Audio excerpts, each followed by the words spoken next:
I'm Cole Haddon, and welcome back to 5 a.m. Story Talk.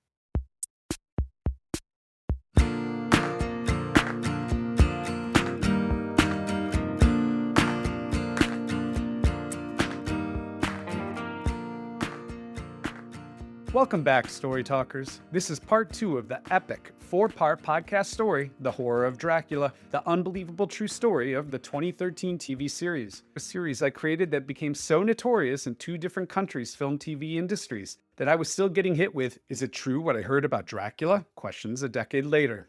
At the end of the day, it's a cautionary tale for screenwriters, but artists in general, about what can happen when all their dreams come true.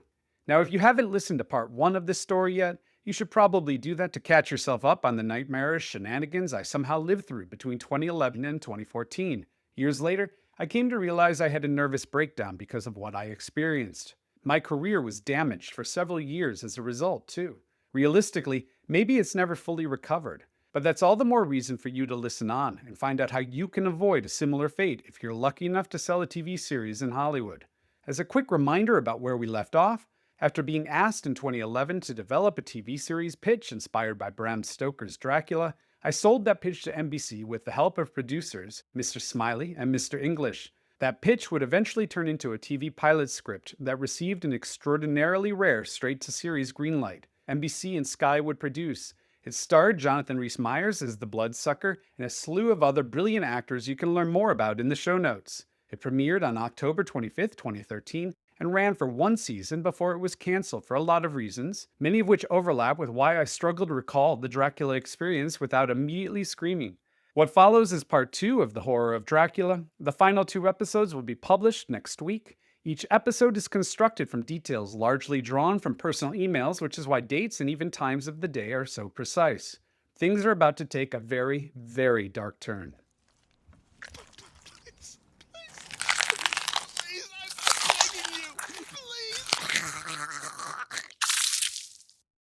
October 4th, 2011.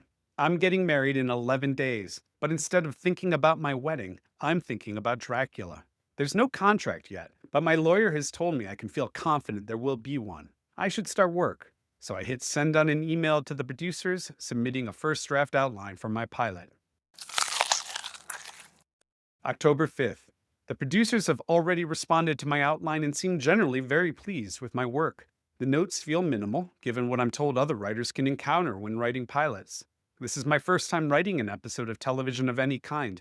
In fact, I'm not even sure if I have any interest in working in TV yet, as features have always been my passion. So I second-guess every decision I make. This is a terrifying time for emerging writers because their reps and all their friends in the business tell them that if they get this right, all their dreams will come true, and then some. Just don't fuck it up. October 8th. 1 week until my wedding.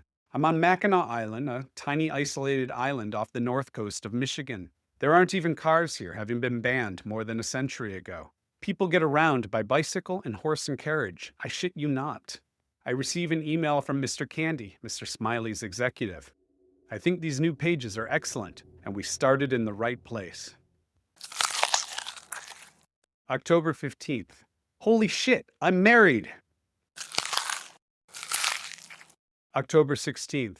My new wife and I board a plane to Spain for our honeymoon, where the producers have gently convinced me to continue doing work on both the series document and the pilot outline.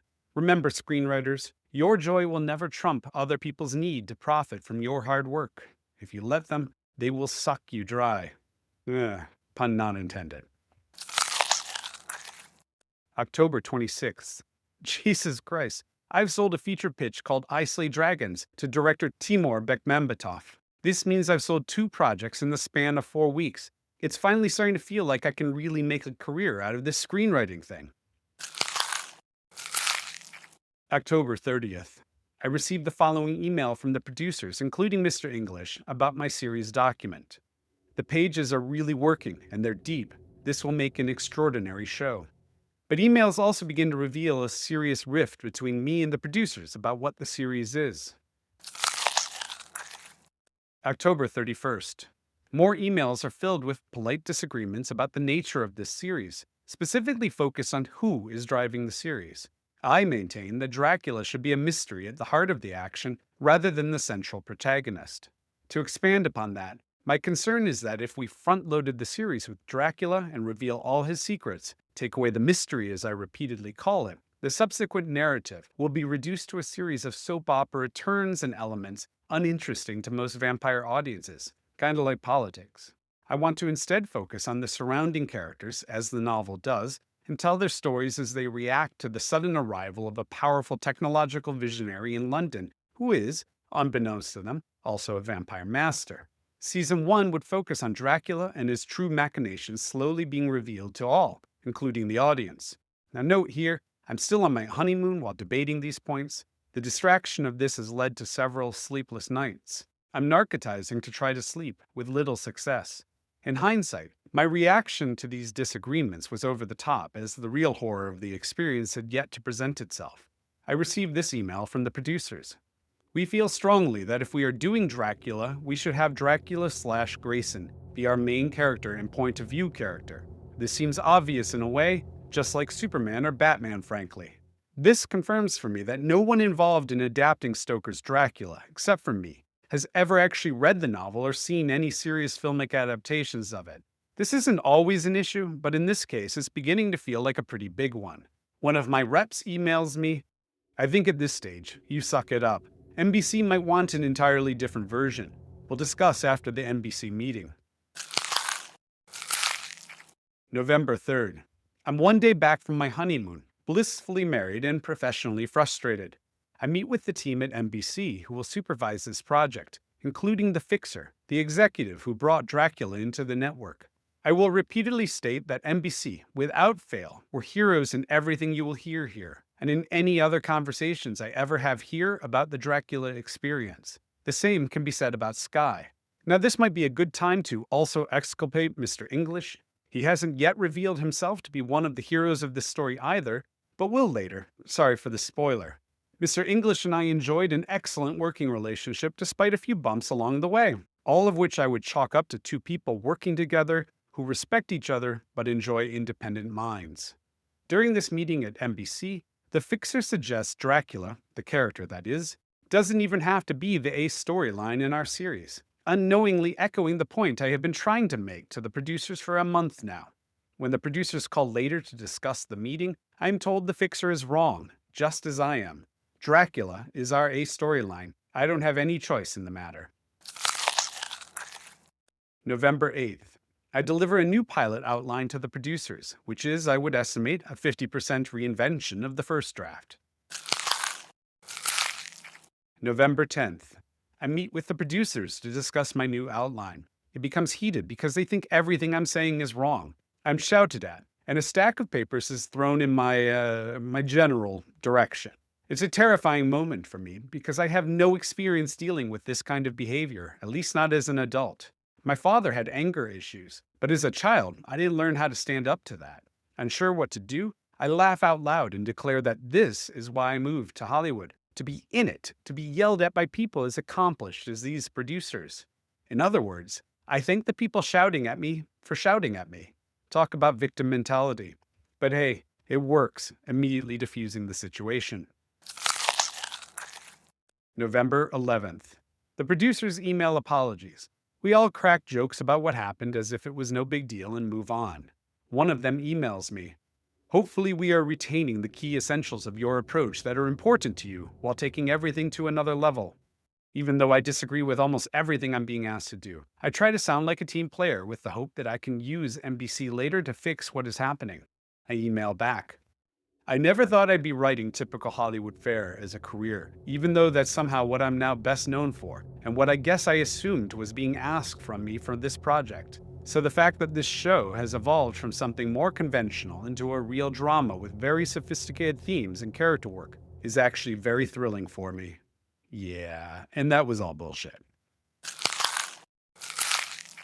Most of November. I stopped working on Dracula, as the producers have yet to make their deal with NBC. It's become so protracted that my reps worry the deal won't make at all, despite earlier assurances. A note here, this sort of thing used to feel rare in Hollywood. But in recent years, both my wife and I have lost out on several deals because producer or rights deals didn't make. It's a terrifying time, especially for unestablished screenwriters desperate for life-changing paydays and career transformations. One rep emails me, "Pen down for now." December 2nd. Thank the alien programmers who built the simulation we call Earth, because the producers have wrapped up their deal. Yes. December 5th. I deliver a third draft of the pilot outline to the producers. I'm quickly told most of it is shit. Well, pretty much all of it. They seem to dislike the results of their own notes. December 6th. When it rains, it pours, or so the adage goes. After selling Dracula in September and I Slay Dragons in October, I sell a feature pitch to Sony called Dodge and Twist with Matt Tolmec and Amit Zappa producing. This is my 5th professional job, coming 2.5 months after selling Dracula and 4 months after telling my now wife we are flat broke, worse than broke, and it's time to abandon the dream of becoming professional screenwriters. We finally have a modicum of financial security, in no small part because we have paid off over $100,000 in credit card debt with all this unbelievably good fortune. December 7th. I meet with the producers, who are now more or less dictating what they want from the Dracula pilot rather than just pitching me ideas. Specifically, Mr. Smiley. I don't agree with most of what he says and spend much of my time in his presence trying to mask my confusion at his erratic creative spitballing. December 9th. I deliver a 4th draft of my pilot outline to the producers. It's also shit, I'm told, which no longer stings. We have to start all over again from scratch. Mr. Smiley has become the bane of my existence. December 10th. Mr. Smiley emails me a dense 4-page document reimagining Dracula and the pilot as he would write it. This will be a recurring theme in coming months, the producer insisting I lack competence as a screenwriter and that I should trust him to show me how it is really done, even though he is not a screenwriter and never has been and seems to have no deep knowledge of cinema or TV history to draw from outside of what made money or won awards. Here's the thing. When I first met with Mr. Smiley, he showed me clips from a film he directed. Before I ever knew I was going to work with him, I came home and told my then fiancé I had to respond to what he'd shown me with the same enthusiasm my mother used when I showed her my adolescent finger paintings. You can say that sounds harsh, but you didn't have to experience what I did. Most people haven't either. I don't even think the film got distribution. December 12th. I meet with Mr. Smiley and Mr. Candy for 2.5 hours. The next day, my reps asked me how it went. This is my email reply. It's lengthy, but illustrates the personal and creative despair I am feeling. The meeting was more of what I've come to expect from Mr. Smiley. He was charming and slimy at the same time, insisting that I was going to write exactly what he wanted and nothing else. Don't go off the reservation, were his exact words with his next outline. No matter how much I disagree with something or want to try and make it work for me, I'm to trust them that what they told me to write works best. When I suggested there was too much going on, that it was a 2.5-hour pilot, Mr. Candy bluntly stated, "Now you're just being stupid. We do this all day. Writers say that to us all day. Then we show them how to do it." I suggested my concern was in how I write scenes, and they more or less said I'm not the one making those decisions anymore. The meeting never got confrontational. I just calmly reiterated for 2.5 hours how strongly I disagreed with what they were suggesting, and Mr. Smiley kept replying with, "Let me tell you how you could do that in 5 or 6 scenes. I mean, at one point he said the pilot will have 40 to 50 scenes in a 61-page script. I don't know what insane world he lives in, but you can't pack in a scene every 75 seconds on average and expect anything of consequence to happen inside those scenes, especially when you're introducing new characters and rules. I'm also not sure why you'd want that many scenes. What a budgetary nightmare. Anyway, point is, I'm going to do a bullet point doc of the notes Mr. Smiley gave me, very loose. Then he's going to approve, theoretically, since I'm just transcribing his words. Then I'm going to be allowed to expand into an outline to give it to the fixer. At that point, I don't know what we do. Warn the fixer I don't agree with the doc? At least warn him I think it's too congested? Just pray he hates it and has me come in to work with him? Whatever the case, we should begin laying the groundwork for my escape after I write the pilot. I won't work in this environment in perpetuity, and I'm more than confident the fixer won't take my side when all is said and done. I'd much rather be known as the guy who didn't want to work on shit he didn't agree with than the guy who wrote shit that everyone knew he didn't agree with. December 15th. Everything I'm about to describe happens over the phone with my tirelessly supportive and wonderful reps, so I can't cite the exact verbiage of such, but the gist of it is, we decide enough is enough. My reps call the fixer. I'm not sure what they tell this person who hired me, who told me they believed in me, whose confidence I so desperately wanted to justify, but I know what I told them to say. Fuck this, I quit. They can have their money back. It wouldn't be the only time I asked to quit my own TV series either. That's it for part 2 of The Horror of Dracula. And yes, it's true. I tried to quit the first TV series I ever created. Multiple times, in fact. And it's about to get so much worse, trust me. If you have any questions about this episode, check out the show notes for links to the 5 a.m. StoryTalk newsletter and Instagram page where you can take advantage of the comments sections on the posts about this 4-part podcast series, as well as any other episode of 5 a.m. StoryTalk, of course. Now, if you're enjoying The Horror of Dracula, do me a favor and give this podcast a 5-star rating. Better yet, leave a "holy shit, this is the greatest podcast ever and this Cole Haddon asshole is my life guru" kind of review on it. It's a great no-cost way to support the work I'm doing here. It also helps my ego, which we all know is hugely important for artists. That said, if you want to hear even more from me about the arts, culture, making sense of the 21st century, become a paid supporter of 5 a.m. StoryTalk at Apple or Substack, links in the show notes, which are a treasure trove of valuable links. You'll get exclusive access to bonus episodes in which my guests break down seminal pieces of art from their lives. And at Substack, hundreds of arts and culture articles, most focused on writing and screenwriting. Well, that's it for today. Come back next week for the concluding 2 parts of The Horror of Dracula. Be sure to subscribe so you don't miss out. Thanks as always for being here. See you soon, Story Talkers.